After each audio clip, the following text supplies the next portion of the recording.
Vamos a continuar con la materia de derecho fiscal que hemos estado impartiendo. Vamos a iniciar con el artículo 27 del Código Fiscal de la Federación. Este artículo nos impone la obligación de que todos los contribuyentes debemos solicitar nuestra inscripción en el Registro Federal de Contribuyentes. ¿Qué nos dice este artículo? Las personas morales, así como las personas físicas que deban presentar declaraciones o que estén obligadas a expedir comprobantes fiscales digitales por internet por los actos o actividades que realicen o por los ingresos que perciban o que hayan abierto una cuenta a su nombre en las entidades del sistema financiero o en las sociedades cooperativas de ahorro y préstamo en las que reciban depósitos o realicen operaciones susceptibles de ser sujetas de contribuciones, deberán solicitar su inscripción en el Registro Federal de Contribuyentes, proporcionar la información relacionada con su identidad, su domicilio y en general sobre su situación fiscal mediante los avisos que se establecen en el reglamento de este código. Para tales efectos, el reglamento del Código Fiscal de la Federación y en complemento al artículo 27 nos señala cuáles son los avisos que estamos obligados a cumplir derivados de nuestra inscripción al Registro Federal de Contribuyentes. Asimismo, este artículo nos señala que cuando se lleva a cabo el cambio de domicilio de una persona física o de una persona moral, esto lo debemos presentar mediante el aviso de cambio de domicilio fiscal dentro del plazo de los 10 días siguientes en que se dé la situación jurídica, es decir, en que se dé el cambio de domicilio fiscal.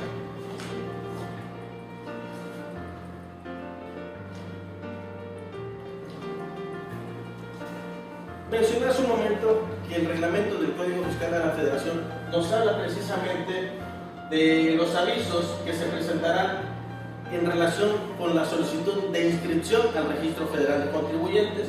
Y en su artículo 29 de dicho reglamento del Código nos señala que para efectos del artículo 27 del Código, las personas físicas o morales presentarán en su caso los avisos siguientes. Presentarán en su caso. ¿Qué significa esto? Que presentarán el aviso cuando en un momento determinado su conducta encuadre en alguna de las siguientes fracciones. Cambio de denominación o razón social, es decir, para aquellas personas morales que tengan un nombre y deseen cambiar otro nombre, a eso se le llama cambio de denominación o razón social. Cambio de régimen de capital, corrección o cambio de nombre, cambio de domicilio fiscal, suspensión de actividades, reanudación de actividades, actualización de actividades, aperturas de establecimiento. Aquí le voy a hacer un comentario muy interesante. En cuanto a la fracción 5 del artículo 29 del reglamento del Código, nos habla de la suspensión de actividades. ¿Qué significa suspender actividades? Suspender actividades significa que vamos a cerrar nuestro negocio, nuestra actividad. Pero muchas de las veces los contribuyentes cierran sus negocios o dejan de percibir ingresos por las actividades que realizan, pero nunca presentan el aviso de suspensión de actividades. Lo que significa que si yo no presento el aviso de suspensión de actividades estando obligado a ello, yo voy a seguir para el Registro Federal de Contribuyentes o para el Servicio de Administración Tributaria, estoy diciendo que estoy llevando a cabo las actividades correspondientes. ¿Por qué? Porque yo no he presentado dicho aviso. Lo que me acarrea o lo que va a tener como consecuencia es que yo estaré obligado a presentar todas las declaraciones periódicas que debía haber presentado por no presentar el aviso de suspensión de actividades. En caso de... Sí. Por ejemplo, y supongamos que una persona no da aviso, ¿cuántos años le puede exigir la autoridad el pago de sus impuestos? Aquí fíjense que es una pregunta interesante. No es que te vaya a exigir, sino que la autoridad tiene facultades de comprobación. Hay dos figuras jurídicas, la caducidad de las facultades y la prescripción del crédito. La autoridad te va a exigir y te va a practicar visitas domiciliares para el cumplimiento de tus obligaciones fiscales a más tardar 5 años hacia atrás. O sea, 2020, que ya inició, 2019, 18, 17 y 16. Todavía están dentro del margen de las facultades para que la autoridad te pueda determinar contribuciones omitidas.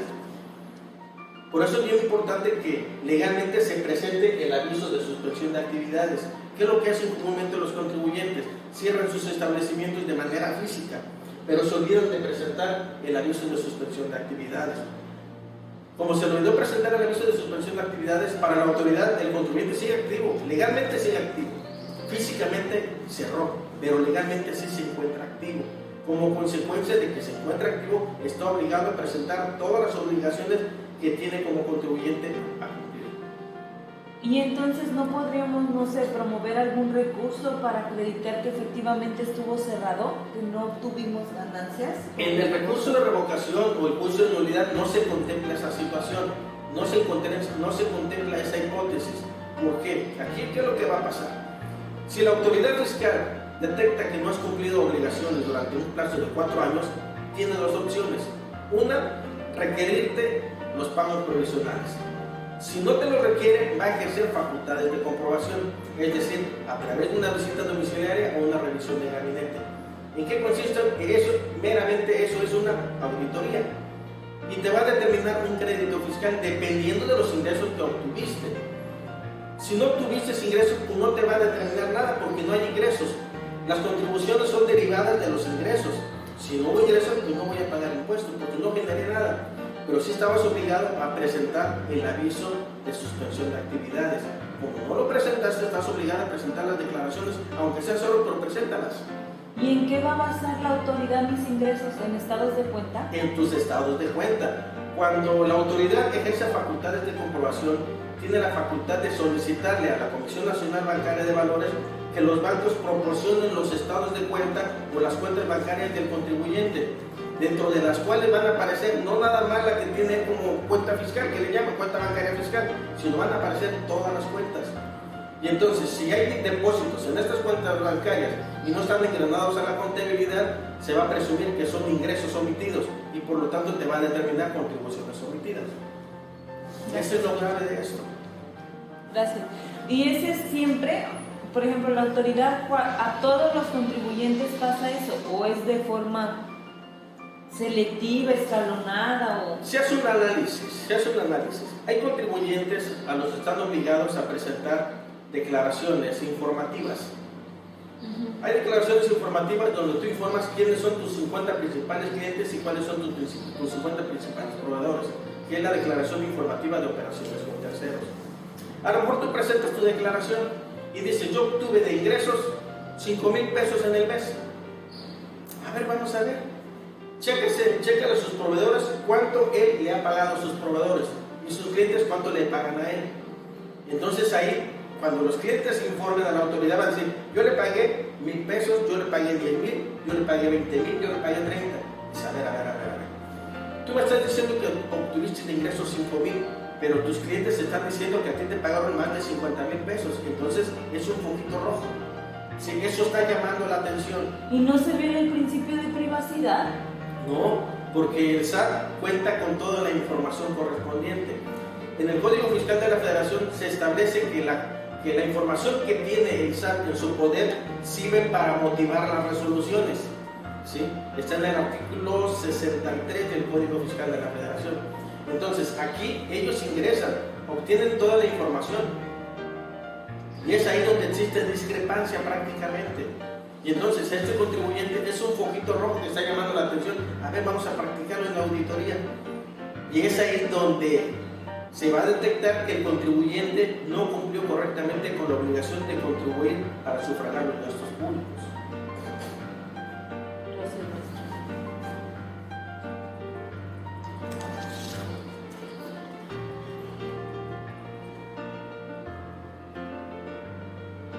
Otro aviso es el de apertura de sucesión.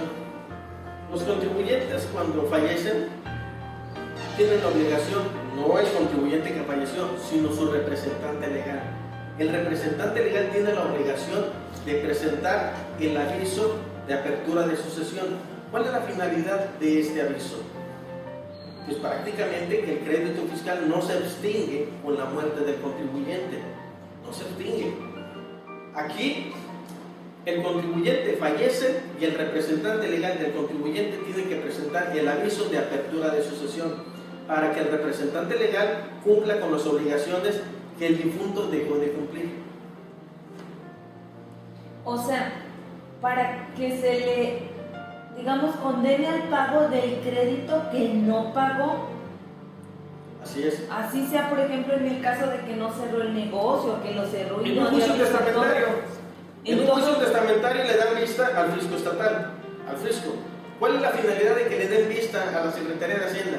Para ver si Para ver si existen créditos fiscales a cargo del contribuyente. Entonces, el representante legal, ¿cuál es la función del representante legal o albacea? Rendir cuentas y administrar, exactamente, porque no nada más se heredan los bienes, también las obligaciones y las deudas. Activos y pasivos. Así es. En este caso, el representante legal tiene que cumplir con el pago de la contribución. Si el SAT tuviera saldos a favor, fíjense, el saldo a favor del contribuyente que falleció, el representante legal puede solicitar la devolución de ese saldo a favor. O sea, también hay ventajas. Exactamente, pero sí hay que presentar el aviso de apertura de sucesión, es importante que se... Y ese aviso se podría traducir, no que lo haga directamente el albacea, podríamos traducir ese aviso de apertura de sucesión al oficio que gira al juzgado familiar. No, es distinto. Es distinto. Pero no se pudiera excusar en un momento determinado el albacea, o sea, no es que yo me escude de no pagar, pero que quizá yo no tenía conocimiento de que tenía que exhibir eso, y mi abogado nunca me lo dijo. Pero ya hay un oficio del juzgado en donde se inició sucesión, informan en el expediente al juzgado que existe un crédito, y ya mediante ese informe yo acudo al SAT. Sí. Entonces sí se pudiera suplir la figura, porque a lo mejor yo no tengo conocimiento y mi abogado me dijo que tenía. Es que aquí en materia fiscal existe el crédito. ¿Quién lo va a pagar? El contribuyente ya falleció. El albacea. El albacea. Y al rendir cuentas tendría que deducirlo. Así es. Entonces el albacea, en el momento que acepte el cargo como tal, está obligado a cumplir con el pago del crédito. Pero si no tenía conocimiento que tenía el crédito hasta que me informe. ¿Cuáles son las obligaciones del albacea?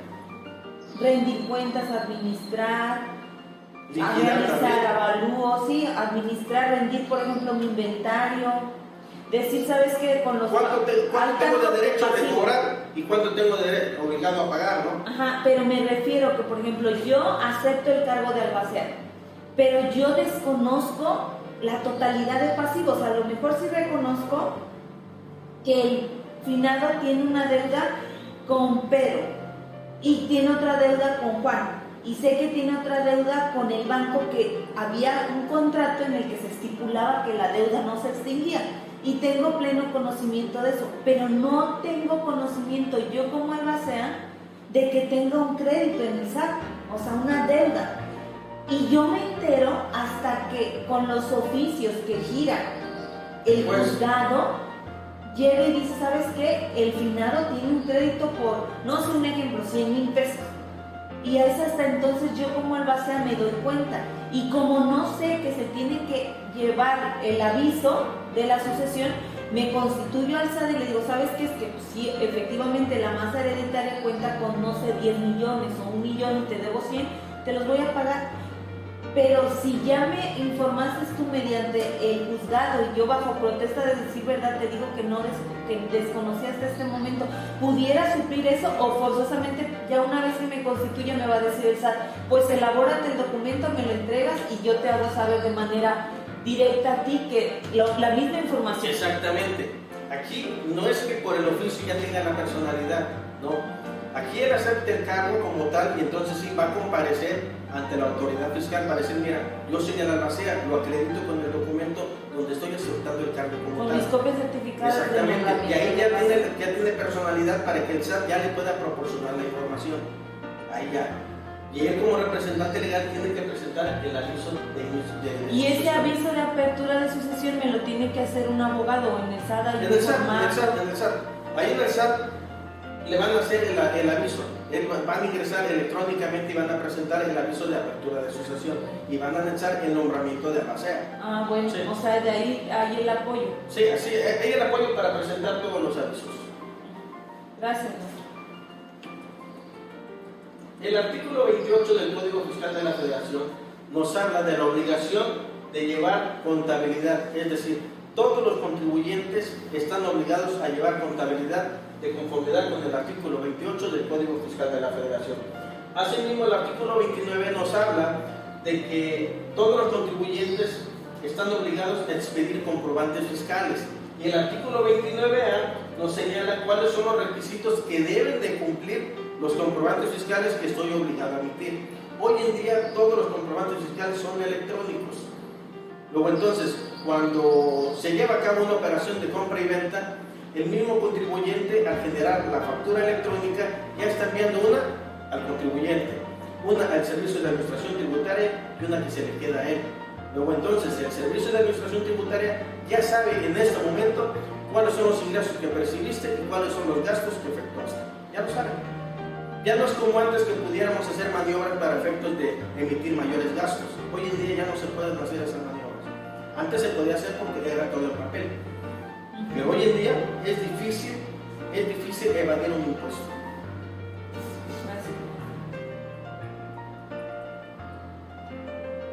En el artículo 32 del Código Fiscal de la Federación nos señalan que las declaraciones son definitivas y se podrán modificar hasta en 3 ocasiones. ¿Qué significa esto? Si yo presento una declaración provisional del mes de enero y me equivoqué, puedo presentar una declaración complementaria de la normal. Me equivoqué en esto, voy a subsanarla.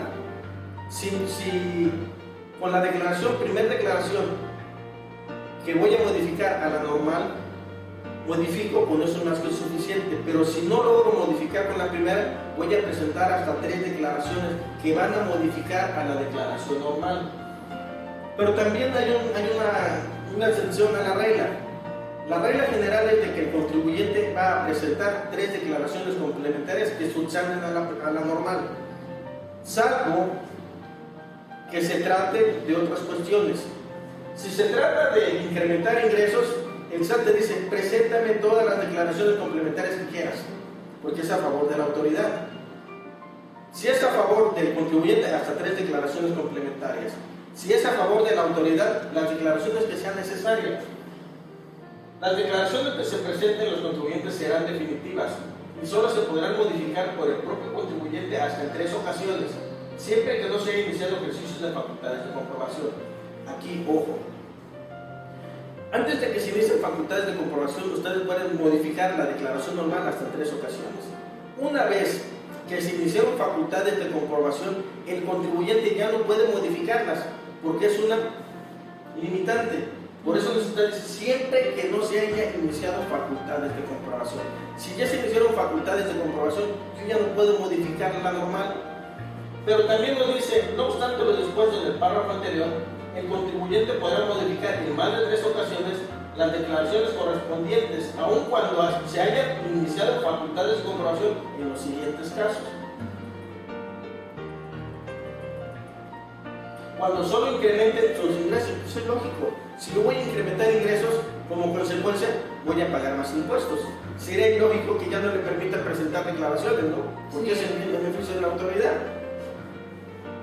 Cuando se disminuyan sus deducciones o pérdidas, si yo digo en mi declaración normal, yo tuve de deducciones $1.000.000 de pesos, obviamente al tener mayores deducciones es mayor la base. Aquí me dice, si tú vas a disminuir deducciones, pues órale, a mí me beneficia, porque va a ser menos el gasto que vas a restarle a tus ingresos, va a ser menos y como consecuencia el ingreso se incrementa. Entonces, en beneficio de la autoridad no hay limitación alguna.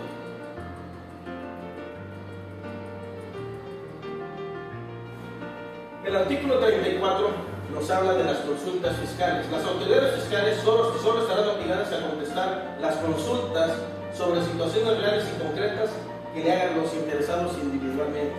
Ya lo hemos comentado. Cuando algunos contribuyentes tienen algunas dudas en cuanto a la correcta interpretación de las disposiciones fiscales, pues tienen el derecho de solicitar una consulta real y concreta a la autoridad competente para que se les diga la forma de cómo deben de cumplir con sus obligaciones fiscales y poder solventar las dudas que tienen. Muchas de las veces los contadores tienen un criterio, otro contador tiene otro criterio, el propio contribuyente tiene un criterio distinto. Ante esas circunstancias, dice la autoridad, no te preocupes, hazme una consulta real y concreta, dame los hechos y yo te voy a decir cómo vas a cumplir. Yo te voy a decir si estás obligado o no a cumplir con determinadas circunstancias. Esas consultas precisamente están contempladas en el artículo 34 del Código Fiscal de la Federación. Dice que la autoridad quedará obligada a aplicar criterios contenidos en la contestación de la consulta que se trate siempre que se cumplan con los siguientes requisitos. Hay requisitos que se deben de cumplir para poder llevar a cabo una consulta real y concreta.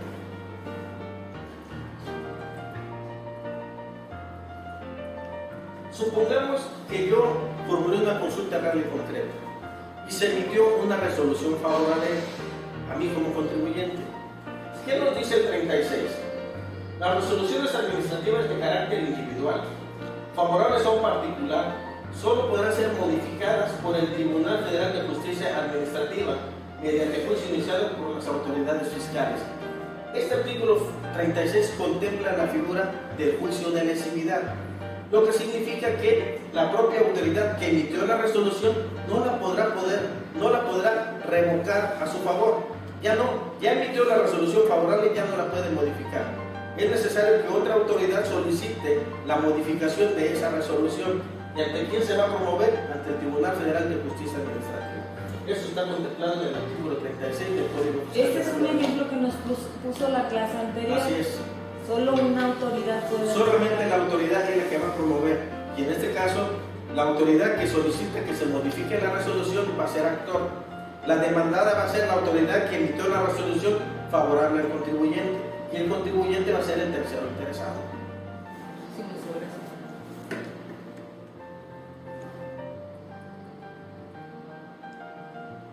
Las autoridades fiscales podrán discrecionalmente revisar las resoluciones administrativas de carácter individual no favorables a un particular emitidas por sus subordinados jerárquicamente, y en el supuesto de que se demuestre fehacientemente que las mismas se hubieran emitido en contravención a las disposiciones fiscales, podrán por una sola vez modificarlas o revocarlas en beneficio del contribuyente, siempre y cuando los contribuyentes no hubieran interpuesto los medios de la defensa y hubieran transcurrido los plazos para presentarlos y sin que haya prescrito el crédito fiscal. Aquí es una figura que se llama reconsideración administrativa. ¿En qué consiste esta figura? ¿En qué consiste la reconsideración administrativa? Hay autoridades que emitieron una resolución en contra de un contribuyente. Emitieron una resolución mediante la cual determina un crédito fiscal. Y en este caso, yo como contribuyente agraviado voy ante la autoridad y le voy a decir: oye, autoridad, emitiste un crédito fiscal, pero lo hiciste en contravención a estas disposiciones fiscales. Yo te solicito que revoques la resolución en la que me determinaste el crédito fiscal. La autoridad, en este caso, me va a decir: yo ya no lo puedo modificar, yo ya no la puedo revocar. Sin embargo, la voy a turnar a mi superior jerárquico para que éste, por una sola ocasión, me ordene que yo revoque la resolución que yo te emití en contravención a las disposiciones fiscales. ¿Cuál es la condición que debe proceder para efectos de que yo pueda solicitar la reconsideración administrativa? Aquí me está diciendo que siempre y cuando los contribuyentes no hubieran interpuesto medios de defensa, lo que significa que si yo ya interpuse un medio de defensa en contra de esa resolución que me determinó el crédito fiscal y que se emitió en contravención a las disposiciones fiscales, ya no la puedo modificar, porque la condición es de que no hayas interpuesto medios de defensa. Si tú consideraste que la resolución se emitió en contravención a las disposiciones fiscales, no interpongas ningún medio de defensa. Solicita la reconsideración administrativa ante la autoridad que te notificó y emitió la resolución, para que ésta a su vez la remita a su superior jerárquico. Por eso nos dice aquí: las autoridades fiscales podrán discrecionalmente revisar las resoluciones administrativas de carácter individual no favorables a un particular emitidas por sus subordinados jerárquicamente. Luego entonces, los administradores que emitieron esa resolución ya no la pueden modificar. Ustedes van a presentar la reconsideración administrativa y yo como administrador no la voy a poder modificar. Sin embargo, para darle trámite, la tengo que remitir a mi superior jerárquico para que éste decida si revoco o no revoco esa resolución. Eso se llama la figura de reconsideración administrativa. Háganla valer. Se han dejado sin efectos créditos fiscales en atención a esa reconsideración. Ahora bien, si el superior jerárquico emite una resolución y confirma la resolución que emitió el inferior jerárquico, ello no significa que esa resolución pueda ser impugnable. Lo señalado en el párrafo anterior no constituirá instancia y las resoluciones que dicta la Secretaría de Hacienda y Crédito Público al respecto no podrán ser impugnadas por los contribuyentes. Aquí el ejemplo que les acabo de poner es de que el administrador desconcentrado emitió una resolución en contravención a las disposiciones fiscales. Yo detecté que sí le regó. El propio administrador acepta que sí cometió la violación a las disposiciones fiscales, pero él dice, yo no tengo la facultad de modificar o de revocar mi propia resolución. Sin embargo, la voy a turnar a mi superior jerárquico para que éste modifique y ordene que yo ya la pueda revocar. Por eso se llama reconsideración administrativa. Si el administrador la turna a su superior jerárquico y el superior jerárquico determina que sí es procedente el crédito fiscal en contra de esa resolución, yo como contribuyente no puedo interponer ningún medio de defensa. Ninguno.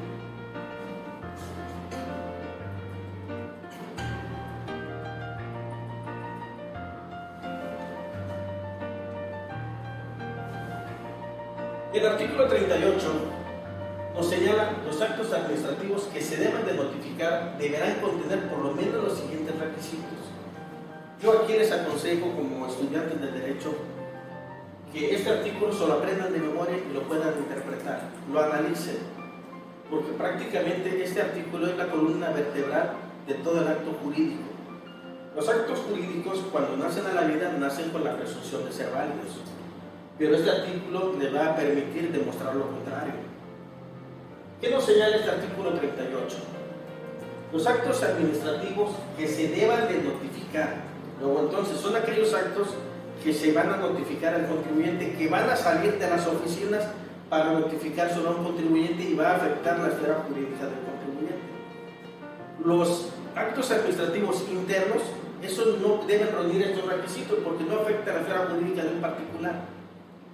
Entonces, aquellos que salen de las oficinas y son notificados a un particular, esos actos administrativos sí deben de cumplir los requisitos del artículo 38. En su fracción primera nos dice que deben constar por escrito en documentos digitales y se deberán notificar como son tributarios. En cuanto a la fracción segunda, señalar la autoridad que lo emite. Aquí vamos a analizar la competencia de la autoridad, lo que hemos mencionado en otras clases, que es importante que ustedes analicen la competencia de la autoridad. Por eso es uno de los requisitos señalar la autoridad que lo emite, para efectos de determinar la competencia del funcionario para emitir el acto jurídico que ustedes pretenden imputar. Señalar lugar y fecha de emisión. Estar fundado y motivado. Aquí el acto jurídico, en todos los actos que se emitan, deben de partir del principio de estricta legalidad. ¿Por qué? Porque los actos jurídicos deben estar apegados a derecho. El acto administrativo debe estar fundado y motivado.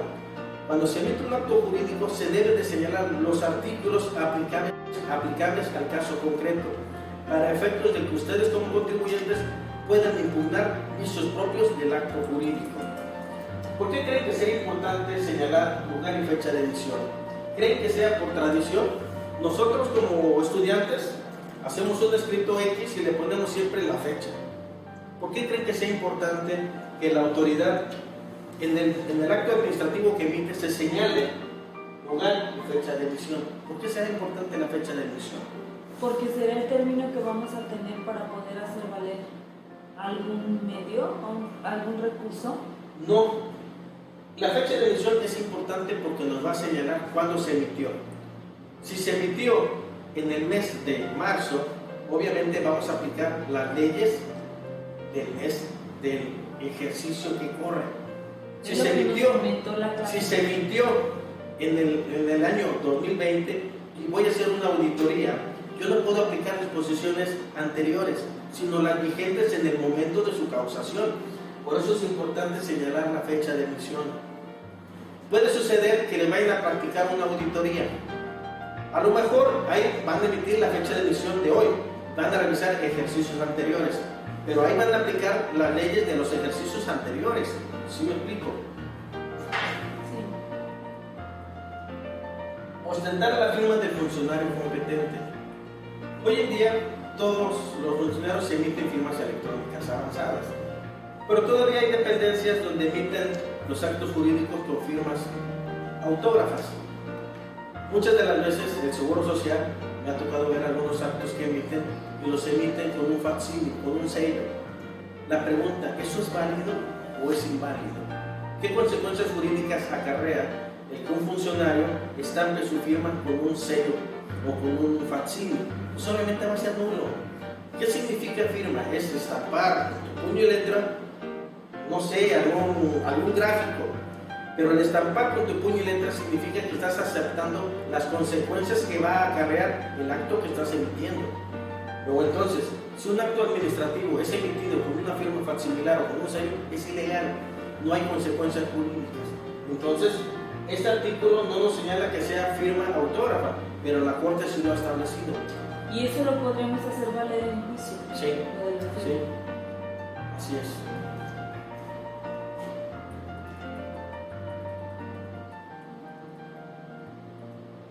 Hoy en día estamos viviendo una situación grave. Hay una pandemia a nivel mundial. Cuando se dan estas situaciones, el Ejecutivo Federal tiene la facultad de condonar parcialmente contribuciones. Hasta la fecha no se ha hecho. El Ejecutivo Federal, mediante resoluciones de carácter general, podrá, fracción primera, condonar o eximir total o parcialmente el pago de contribuciones y sus accesorios, autorizar su pago a plazos, diferido o en parcialidades, cuando se haya afectado o se trate de impedir que se afecte la situación de algún lugar o región del país, una rama de la actividad, una producción o venta de productos, o la realización de una actividad, así como en casos de catástrofes sufridas por fenómenos meteorológicos, plagas o epidemias. En este caso, ¿qué es lo que estamos viviendo ahorita? Una pandemia. Hay un virus que está matando muchísima gente, están cerrando negocios. Hay negocios que van al día. ¿Qué es lo que va a pasar ahí? Estos contribuyentes pues, van a tronar, van a quebrar. ¿Cómo? Si no tienen ingresos, ¿cómo van a pagar impuestos? ¿Cómo van a cumplir con sus obligaciones fiscales? En este caso, el presidente de la República debe de emitir un decreto mediante el cual se exente o se condone total o parcialmente contribuciones, pero en estos casos. Pero hasta la fecha no se ha emitido nada. ¿Y eso se pudiera hacer valer, maestro? ¿Que la autoridad tiene facultades para condonar impuestos? Yo, particular, puedo hacer valer. Es que es para toda la colectividad. ¿Y por qué medio podría hacer valer la petición de esa condonación? Es que aquí no es una facultad reglada.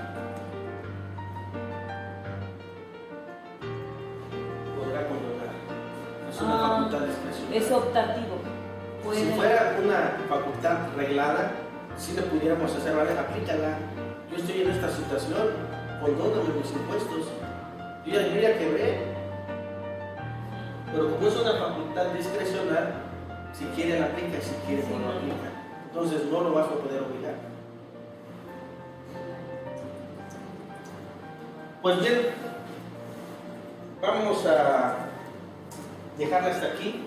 Nos vamos a ver la próxima clase. Y como les he mencionado, no sé si tengan alguna pregunta o le continuamos, como ustedes me digan. ¿Continuamos?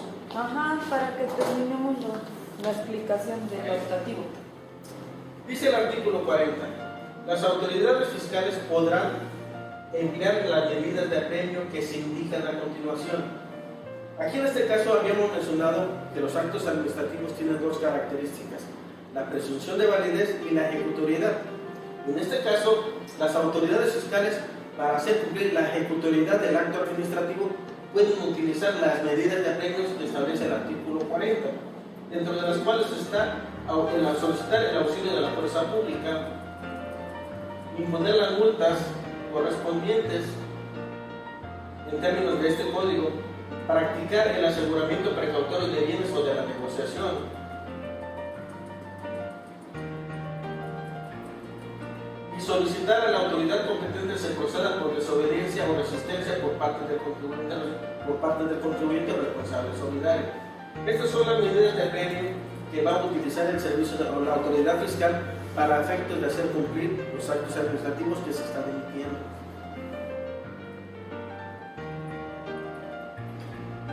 En el artículo 41 nos señala la facultad que tiene la autoridad de requerir o de exigir el pago provisional. Cuando las personas obligadas a presentar declaraciones, avisos y demás documentos no lo hagan dentro de los plazos señalados en las disposiciones fiscales.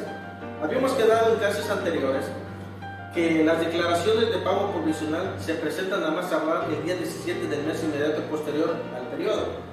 ¿Qué significa esto? Enero lo voy a presentar a más tardar el 17 de febrero. Febrero a más tardar el 17 de marzo. Marzo a más tardar el 17 de abril. Y así sucesivamente. Si un contribuyente no presenta su pago provisional de enero y ya transcurrió a más tardar el 17 de febrero y no lo ha presentado, la autoridad fiscal ya está en condiciones de requerir ese pago provisional. Antes no lo puede hacer porque el periodo está abierto. Sería impedido para requerirte. Pero una vez que fenece el plazo para el cumplimiento o la presentación de dicha declaración, la autoridad ya está facultada para requerirte la declaración correspondiente. Y nos dice el artículo 41, cuando las personas obligadas a presentar declaraciones, avisos y demás documentos no lo hagan dentro de los plazos señalados en las disposiciones fiscales, las autoridades fiscales exigirán la presentación del documento respectivo ante las oficinas correspondientes procediendo de la siguiente forma. 1. Imponer la multa que corresponde a los términos de este código y requerir hasta en 3 ocasiones la presentación del documento emitido. Aquí, ¿qué es lo que pasa? Yo no he presentado mi declaración de pago provisional de enero. Lo debí haber presentado el 17 de febrero. Estamos en marzo y yo no la he presentado. ¿Qué es lo que va a pasar? La autoridad fiscal me va a requerir el pago provisional de enero.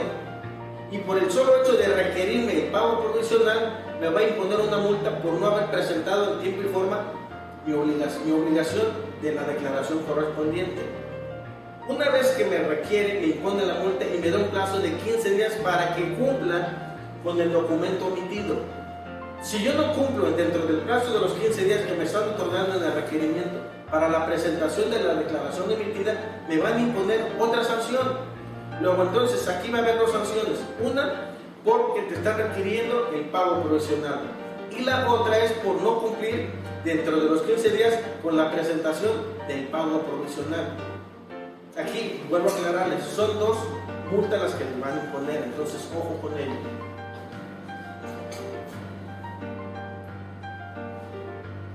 Si no se atienden los requerimientos, se impondrán las multas correspondientes, que tratándose de declaraciones, será una multa por cada obligación omitida. La obligación después del tercer requerimiento respecto de la misma obligación podrá aplicar lo dispuesto en la siguiente fracción. Bien, pues si el tiempo se nos acaba, les voy a dejar tarea para efectos de que ustedes la presenten.